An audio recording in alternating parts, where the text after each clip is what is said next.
matindi talaga si Mig Subiri. Actually, nag-present pa lang si Amy Marcos. Nakatutok na yung camera kay Mig Subiri. Ano na siya? Ha? Kumukunot na yung noon niya.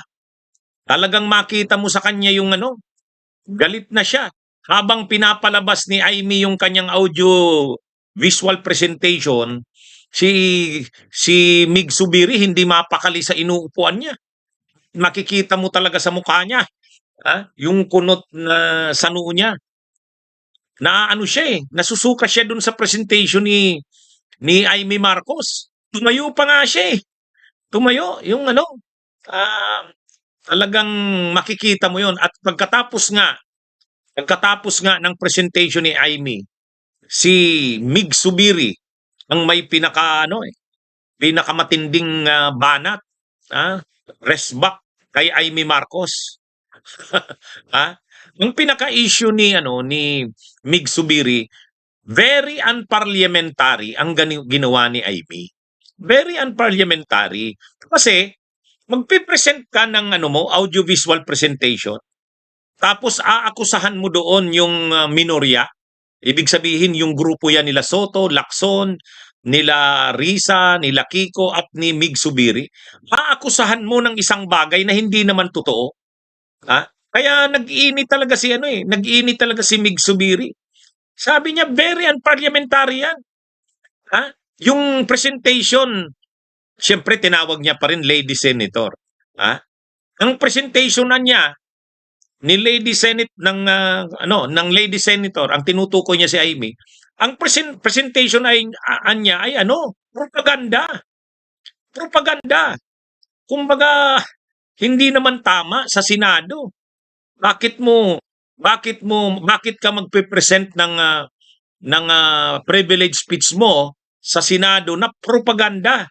Ang laman ng yung mga sinabi ay ang mga sinasabi mo doon ay fake news, hindi naman totoo. Kaya sabi ni Mig Subiri, ganyan na ba tayo Masyado namang garapal yan. Pero ang matindi doon na binitawan ni Subiri, ganito. Sabi niya, kung galit ka sa kapatid mo, yun, ganun yung niya. Actually, ganitong eksaktong pagkakasabi ni Mig Subiri, mga kabunyo. Sabi ni Mig Subiri, magalit siya sa kapatid niya, murahin niya kapatid niya, pero wag niyang idamay ang mga senador. Ganun. Ganun katindi yung Kung galit po kayo, magsalita po siya dyan. Magalit siya sa gobyerno niya. Magalit siya sa kapatid niya. Murahin niya kapatid niya. Pero wag naman niyang idamay ang mga tao na walang kinalaman dyan. Yun. Talagang sapul ni Mig Subiri yun. Kasi, ang sinasabi kasi ni Mig Subiri, ang lahat ng sinabi ni Amy, ang pinapatamaan, hindi naman sila sa minorya. Ang pinapatamaan talaga nun, ang pinupunterya talaga nun, ang administrasyon ni Marcos, ng kapatid niya. Grabe na ang paninira ni Amy sa kapatid niya. Grabe na ang paninira ni Amy kahit sa pamangkin niyang si Sandro Marcos. Kahit kay Lisa Araneta. Talagang wala na sa kanya yung dugong Marcos eh. Wala na siyang konsiderasyon doon. Parang tingin niya sa administrasyon ni Marcos ay demonyo. Kumbaga kasamaan. Kaya kahit yung tinitira ni Amy na charter change daw, chacha, yung tinitira ni Amy na no elections, term extension, yung pinapatamaan niya doon ang kanyang kapatid, na ang kanyang kapatid ay walang planong bumaba sa pwesto sa 2028 at walang planong magpatawag ng eleksyon sa 2028. At para magawa yan, magno-no election daw, chacha. Yun, inaakusa niya na ang minorya, ibig sabihin yung grupo ni Tito Soto, ay may plano na makipagkutsabahan sa Kamara, sa House of Representatives, para palitan ang konstitusyon, chacha. Para alisin ang term limit, para mag-term extension, walang eleksyon, yung gobyerno ng kapatid niya ay magtuloy-tuloy pa muna. Yun ang akusasyon ni Amy. At inaakusahan niya ang minorya ng Senado na kaya nito gustong agawin kay Cayetano ang liderato kasi magsusulong sila ng chacha. Dahil yun ang agenda gustong mangyari ng administrasyon ng kapatid niya. So tama yung tama yung resback ni Mig Subiri. Sabi ni Mig Subiri, "Wag mo kaming aakusahan ng tiyatsa na yan. Lahat kami dito, kontra tiyatsa kami. Noon pa man ayaw namin sa tiyatsa. Bakit pinagluloko mo ang mga tao, pinapalabas mo? Pabor kami sa tiyatsa. Ngayon, kung galit ka sa kapatid mo, kung galit ka sa gobyerno ng kapatid mo, siya ang tirahin mo, wag kami." Oh, ganun katindi ang bira ni Mig Subiri. Totoo naman 'yun eh. Talaga naman sa totoo lang, ang pinupuntirya ni Amy dito, ang kapatid niya. Inaakusan niya ang kapatid niya na gustong manatili sa puder lampas sa 2028, na isusulong ng administrasyon ng kapatid niya ang tiyatsa. Pag naisulong ang tiyatsa, magkakaroon ng no elections. At para magawa yan, yung Kamara sa ilalim ni Speaker Bujidi at saka yung Senado sa ilalim ni Tito Soto ng Senate President pa ito, ay aamyendahan ang konstitusyon. Yun ang akusasyon niya. Kaya lang, ang sabi naman ng minorya, tumayo lahat. Tumayo si Mig Subiri, tumayo si Tito Soto, si Lacson, si Ma'am Aquino, si Rapi Tulfo, Erwin Tulfo, si Erwin Gatchalian, Risa Hontiveros, lahat sila tumayo. Ang sabi nila, "Wag mo kaming akusahan na gusto namin ng tiyatsa. Hindi kami nag-uusap tungkol sa tiyatsa. At lahat kami dito kontra sa tiyatsa." Kaya sabi ni Mig Subiri, "Masyadong cheap yung propaganda mo. Para lang siraan kami, ganyan ang gagawin mo? Nagkakalat ka ng fake news?" Kaya pinatanggal ni Mig Subiri yung video. Sabi niya, alisin sa record yan. Actually, hindi makapagsalita si Amy Marcos.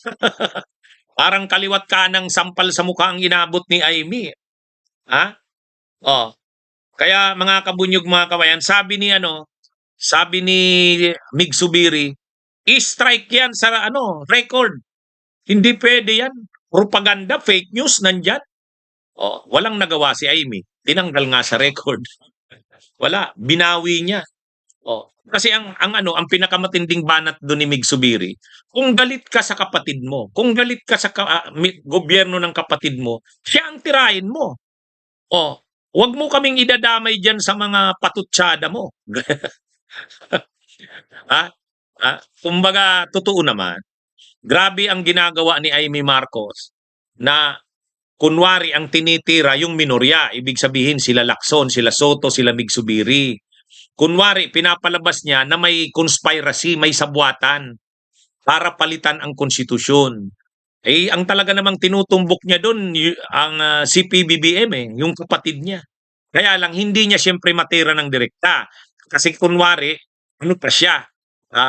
Hindi niya pa kinakalaban ng todo ang kapatid niya. Kaya sa halip, ang pinapatamaan niya yung grupo ng minorya, yung mga senador ng minorya.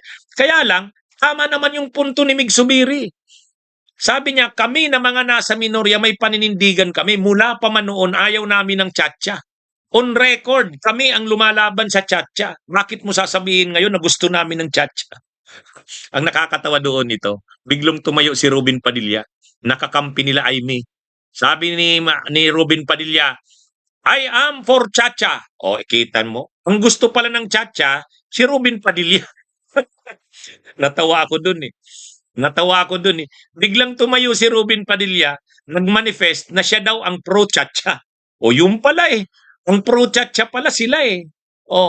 Kaya napahiya si Amy, binawi ngayon binawi yung kanyang audio visual presentation. Bunyog, bunyog, halikan na kasama ka.